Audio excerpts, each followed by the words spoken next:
Hi everyone, Adrian Groenewald, Global Leadership Platform, and of course this is our Global Leadership Conversation series, the first one that we've been doing all over the world on different continents with leadership influencers, asking them about the global leadership crisis. So I've got with me someone all the way from Auckland, and it's Dr. Lehan Stemmet, organizational and personal development professional with a strong focus on resilience. And it's really great having him with us as part of our Global Leadership Conversation 1 series, and we're going to ask him our 3 questions, which is all around the global leadership crisis. Dr. Lehan Stemmet, welcome. Good morning. Well, good morning for me and good evening for you. Nice to be on your program. It's amazing, 11-hour difference. Wow. I mean, and if it was a few weeks back, it would have been 12 hours, I think. So it's 10 hours, yeah. So we've just shifted hours, yeah. Shifted, so now it's 11. Well, it's good to have you with us. I think let's go for it. A lot of people who listen to this know what we're about. The first question is a standard one. How would you describe the global leadership crisis? How do you see it? Well, I think that's a really interesting question. And interestingly enough, this morning on the radio, I heard people talk about a couple of decisions that were made by one of our local councils. And the first thought I had was, what problem does it actually solve, and should leaders be focusing on those issues, or should they be focusing on bigger issues? And I think for me, one of the big issues I notice in leadership is that it seems to me that there's a lack of purpose and direction, and there's a lack of understanding what are the urgent and important issues to deal with. So it's almost like a lot of leaders just focus on whatever problem is in front of them, rather than standing back and saying, well, what are the main things that we need to solve? What are the main things that we need to solve that will solve most of the other problems we're dealing with as well? So I think for me, it's an issue around purpose and prioritization. I think those are the big issues that I notice with leaders being very busy, but not necessarily directing it in a direction that will solve some of those big questions we have in the world. Okay, and that's what, in a way, sets the scene for you to, shall we say, agree that there's a global leadership crisis. I mean, there's so much that you can build around that. You know, why are leaders so focused just on the immediate problem rather than looking at the perspective and the context and the bigger picture?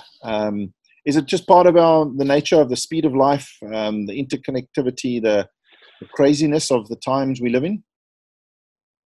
I think so, but I think more than that, it seems to me we forgot that we are actually in control of that. These things don't just happen.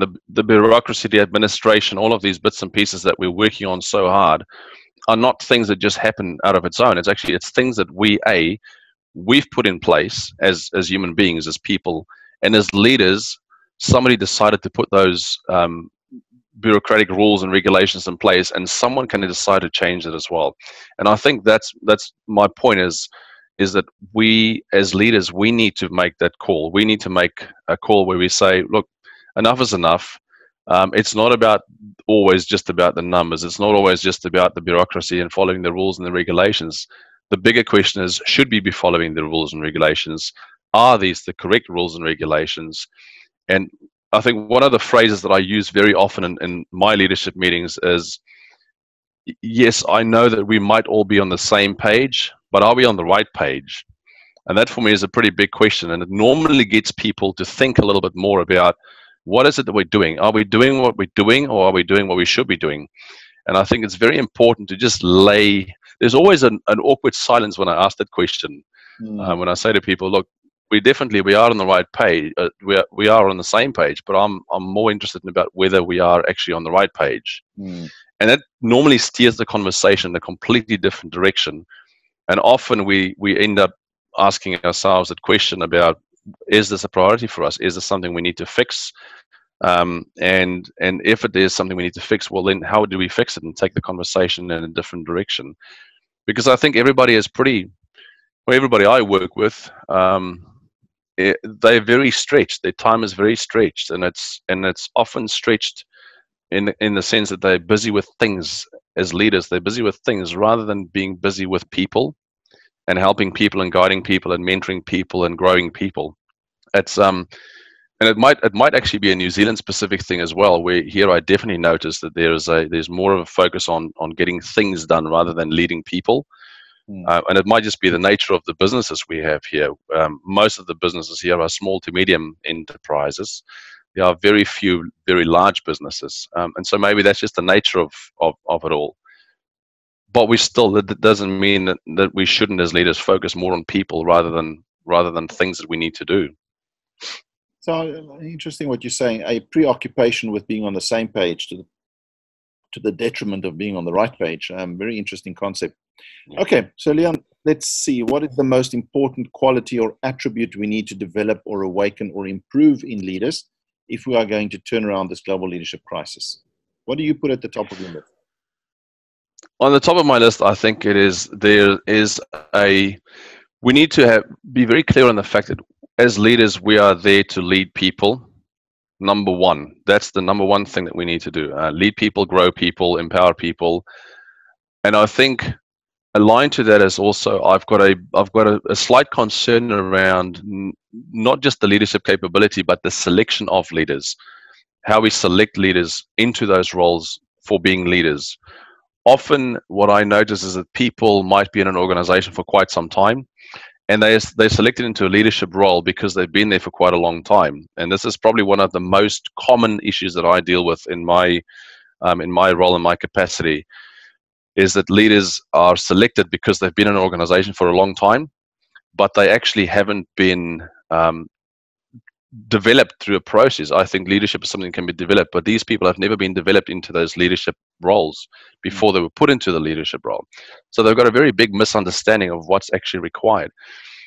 An example of how that's quite an obvious thing is I had a phone call from a very senior leader in a large organization a few months ago, and his first comment to me was, "I am so busy dealing with other people's problems," and he doesn't feel like he can get to the job that he's supposed to do. And so when I asked him, "What is the job that you think you should be doing?"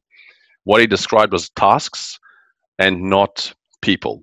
And I said to him, "You need to reframe what's happening in your career. You've gone from being a manager to a leader now. It's all about the people. It's less about the things." And until you flip that around, you're always going to have this problem where you'll take a deep breath and sigh when people walk into your office, and actually that is your job right now. It's not the emails. It's not the things. You need to reframe what's going on in your head. And on that, there's an interesting piece of research that was published by, you might have heard of a guy called Richard Boyatzis. He's a professor of leadership and organizational development. He published an article about what happens in the human brain of leaders. And basically they said that there are two systems in the human brain. There's a task region, and then there's another default region. The one region focuses on tasks, and the other region focuses on people. And the two pathways basically in your brain cannot operate at the same time. As soon as you focus on tasks, the human side that focuses on humans basically switches off. And so as leaders, we need to actively shut down the task part of our brain to focus on the human side of our brain. And that's just human nature. But because it's human nature, we can also, if we're aware of it, we can do something about it. That's a tough one, isn't it? Because we believe we're measured by our outputs, by the tasks and the completion of tasks, be it achieving a strategy, be it a certain goal this year, sales targets, whatever it is. That's powerful. I mean, you're right. That leader's got a journey to go on. He's got a big journey to go on. Yeah. And I think that the point that you make around the focus is sometimes it's not about we need to achieve the task. It's how we achieve the task as a leader. So we're tasked with the accountability and responsibility, but there's nothing that stops us from using that as an opportunity to also grow and guide someone else to help us achieve whatever task we need to achieve.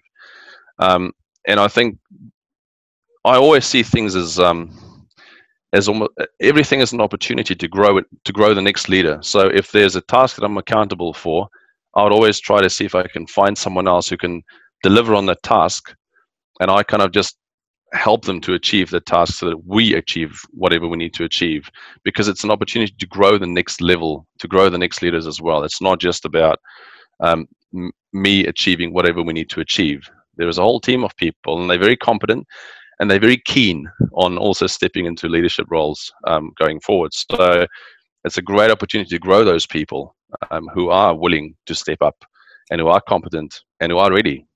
Okay, so at the top of your list, if I may reflect back, is leaders are there. They must realize they are there to lead, grow, and empower people, and move on from there. Yep. Now, how do I best develop, awaken, or improve this quality, this attribute in leaders? I mean, you typically had a leader call you, and you asked a very profound question to try and spark interest or to change the perception or the context for that leader.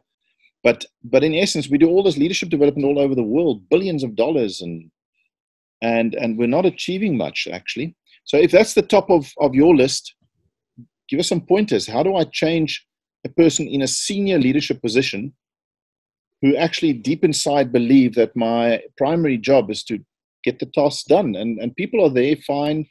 I must just tell them what to do, whatever the attitude is. The attitude is not people, it's tasks. How do I change that? Right. So I think there are two. There's the immediate strategy for that person, and then there's the longer term strategy as a society. One of the things I think as a society we need to do, and I'll touch on that first, is I think we need to start developing those leadership skills and abilities much earlier in life.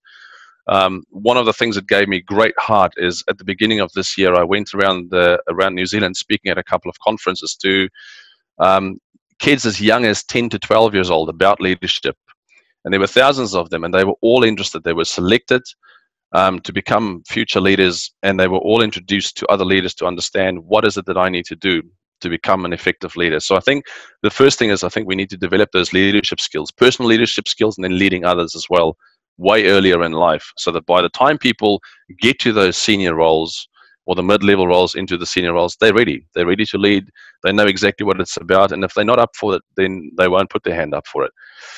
In terms of the individual leaders, one of the things I often do with individual leaders, even the people in my teams that I develop into leadership roles, if they default onto wanting to do all the tasks, it's a simple exercise, it's surprisingly simple. I basically sit down with them and I say, let's write down all the tasks and goals all the goals that you need to achieve by when, and then we will look at how much time will go into this, how much effort will go into this, and what skills do you require to achieve all of those.